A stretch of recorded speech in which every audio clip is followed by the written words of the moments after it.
newfunk.ca presents the Do Right Soul Revue Drive-In Concert, Friday, July 23rd, celebrating Toronto's top live music performers, including new disco sensation Tush, hot off the release of their debut album Fantastic, and Canada's explosive funk act, the Soul Motivators, plus hip-hop MC Odario, cinematic soul quartet, the Luvmenauts, and DJs Jason Palma, John Kong, and DJ Keskase, live at the Guildwood Goat Station parking lot on Kingston Road.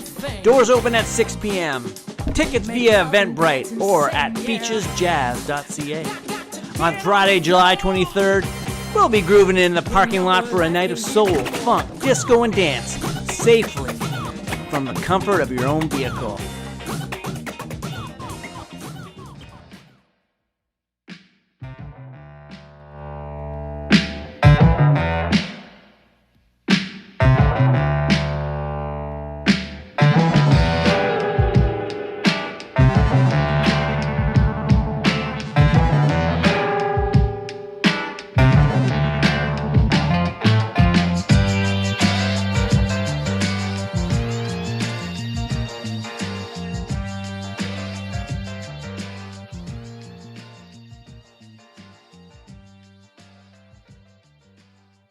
All right. I'm Jay Cleary. I'm the producer of the Groovin in the Park series. And this year we're going to be celebrating Do Right Music's label. And we'll be doing the Do Right Soul Revue. And I thought I would take this time to introduce one of the acts performing. And so I got Andrew Moljgun from the Luvmenauts here today. How you doing, Andrew? Hey, Jay. Glad to be here. I'm doing great. Great. I like that you're sitting there in your music studio. I know things have been pretty exciting for you lately now that you guys have released a brand new album. And yeah, I wanted to have a little chat with you, talk about, your musical journey, how the Luvmenauts got together, maybe some notable shows. And yeah, just get people primed to see you guys next Friday. It's July 23rd at the Groovin in the Park Festival on Kingston Road in Scarborough. So Andrew, let's start with just talking about, some of your background. Sure. Like the background of the band, I guess. We've been playing together for, almost 10 years now, I guess. And wow. We're all working musicians. We've played with a bunch of different bands and just kind of schlepping in the scene. And the Luvmenauts was kind of born out of, I wouldn't say disdain for that, but just like a place to plug our ideas that maybe didn't fit in any of the other projects that we were in at the time.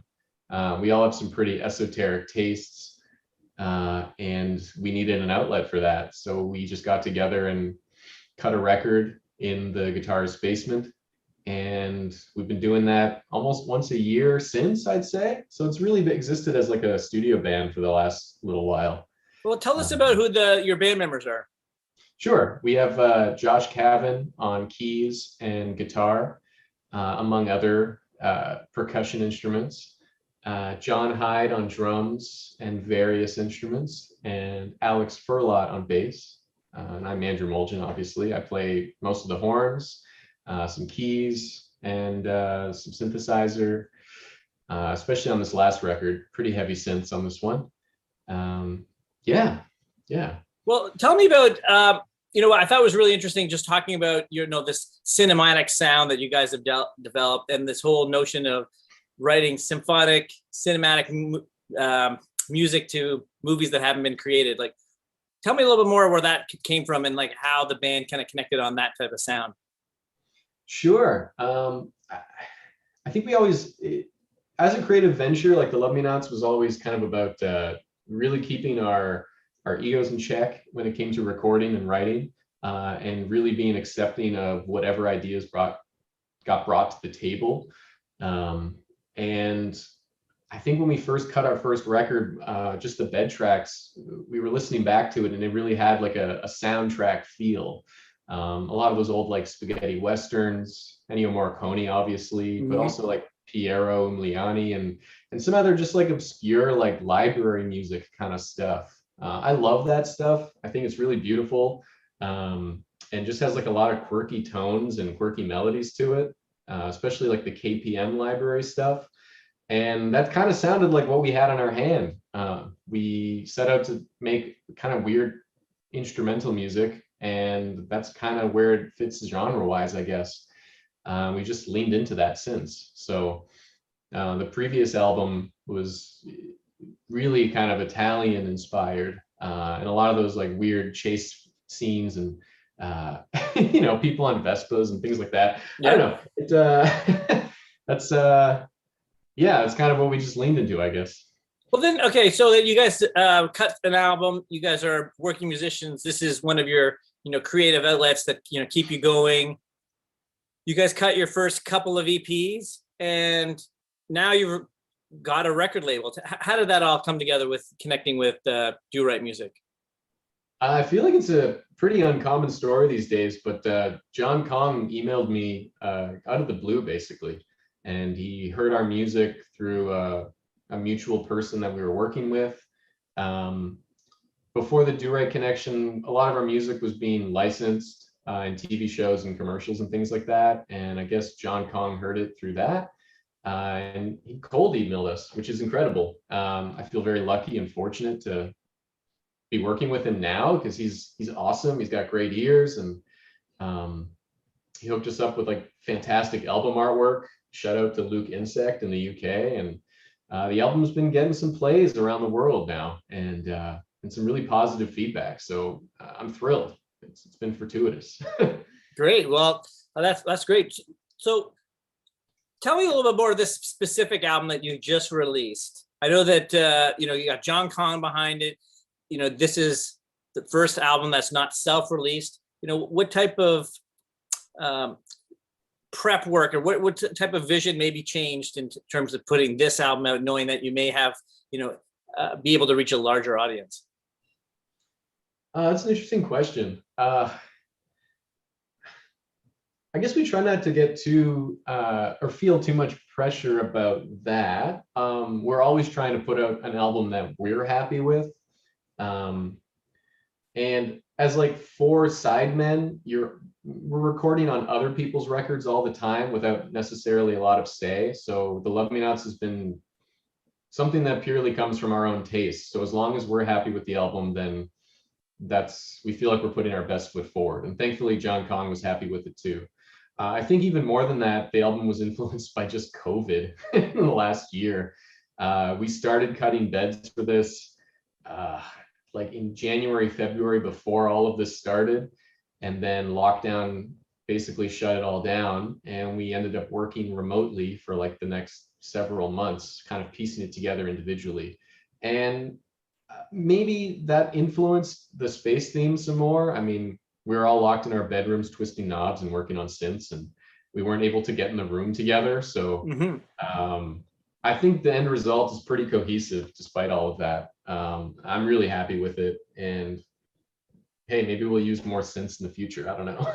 Yeah, well, actually, I really like it. So you know what? You sent me a video a little bit earlier. Set this up and we'll play that and get people hearing a little bit of some music to hype them up for the show. Sure. Let's see. Is this the Indoor Replenishment Plaza by any chance? Yes, yes. Okay, sweet. So yeah, we got together recently. Now that COVID things are relaxing, we got together at John Hyde's house, and we were rehearsing for the drive-in show coming up.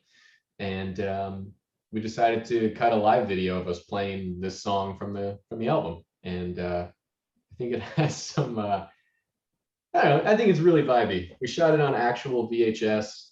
We got a smoke machine. It's unplaceable, I think, in time. Okay, well let's hear that right now. Sure.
I really enjoyed that, Andrew. So I'm really excited for the show on Saturday night at Kingston Road, the Guildwood Go Station. I know this, the live performance hasn't happened a lot in the last year and a half, but trace me back a little bit of like the live history of the Luvmenauts. I know actually I got to work with you guys. I wasn't involved there at this time, but I actually worked on a show where you guys opened for Sean Kuti at the Phoenix. And I worked with Alex Bordocas on that one. That's right. And that remains like a career highlight for sure for me, and I think the band. Seco Afrobeat was on that as well. That was a big deal for us. A friend of the band's, I think it was Fraser McAvoy, who plays with a lot of the sort of Brasilia scene, Os Tropes. He was playing with us at the time, playing auxiliary percussion. I think he was a friend of Alex and got us on the bill. That was amazing. It's easily one of the most electric shows I've ever seen, seeing Sean Kuti play. I just remember standing in the audience, like absolutely floored, just feeling like this must be what it's like to have seen like James Brown or some of those legendary powerhouse bands. I mean, it had like 30 people on stage. It was just wild energy. Actually, at the time I was out in Nova Scotia working on the Evolve Festival, so that's why I couldn't be there. But I did hear very good things about you guys, and I definitely trust Alex on working on shows and picking some great opening talent. So outside of that show, tell me a little bit more about the venues in Toronto and places you guys have played. Sure. I mean, I think one of our first shows was at Silver Dollar Room. Rest in peace, I think. Sadly. What else? We did a couple like pretty cool like live scoring shows where we played in front of just like some black and white like hot rod movies and played our music underneath that screen and kind of played under darkness. And that was over at the name's escaping me. Not Merchants of Green Coffee, but Jam Factory Co. Okay. Cool loft space out there. We did that with a country artist as well. So it was kind of an interesting double bill. And most of the bands existed as like kind of a studio band. So it's having this new opportunity with Do Right is exciting for us to like work on the live show some more and get it out there for people. Well, great. Well, listen, I'm super excited about the show. I'm really excited to meet you guys in person and even just experience live music. I know that you guys have got some visual treats to go along with the performance. That's going to be exciting. And just as we end the interview and look forward to the show, I have that other video that you guys are just put out from the Extravehicular Activity album, if I'm not saying it right. Give us a little setup of like about how that video was made and what we're going to see next.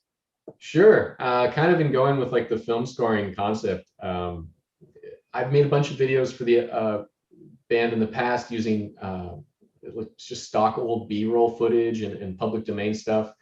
And normally I would have done that for this song as well, but our drummer, Jonathan Hyde, went above and beyond and animated this entire video himself. Wow. He turned us into like Hanna-Barbera characters. It's incredible. He even like put a little nod to like our old cars in there, if you catch that. I don't know, he did a fantastic job. It's wild. I don't know what else to say. and then the song itself is this one that's like an early recording of the bed tracks, or is this a newer song, or is this an old favorite? Or tell us a little bit about the song. I guess it's one of like the more like accessible funky ones, and we thought it would make like for a good single, so we went ahead and made this video for it. It's called 71 Shuttle, so I guess that kind of inspired the space shuttle theme of the video. I'd love to do more. I mean, hey, down the road maybe we'll have a whole Luvmenauts cartoon. I don't know. Well, I'm excited for that. Andrew, thank you so much for your time. We're going to play this video, and then we're going to see you guys Saturday, July 23rd at the Do Right Soul Revue at Guildwood Go Station, Kingston Road. We'll see you there. Thanks again, Andrew. I look forward to it, Jay. Take care. Thanks a lot. Cool. I'm just going to